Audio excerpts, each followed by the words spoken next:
think that the pandemic created such unusual disruptions in the economy that quite a few sectors got into a situation where demand-supply imbalances were extreme. And when firms they're faced with overwhelming demand and cannot meet it, prices skyrocket. And that's what we saw with automobiles. And they couldn't get semiconductors. And, there were just a lot of supply chain problems. And we really hit the wall in a bunch of different sectors. And prices utterly skyrocketed.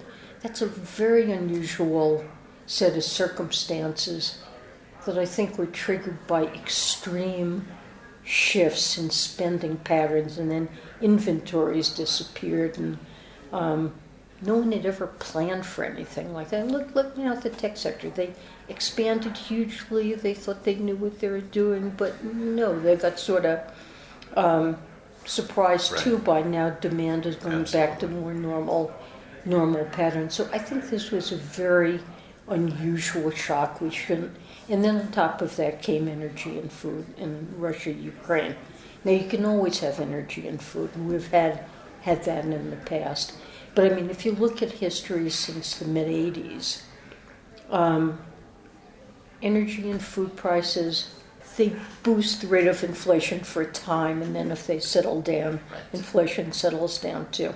And we haven't seen that trigger a wage price spiral. So expectations have been, well anchored, and I believe they're still pretty well anchored. So we're not seeing a wage price spiral. That's not happening. So I think the underlying dynamics remain similar to what we had, but we're just coming through an unusual and difficult period. But I do not think we're in any way back to the 80s, 70s.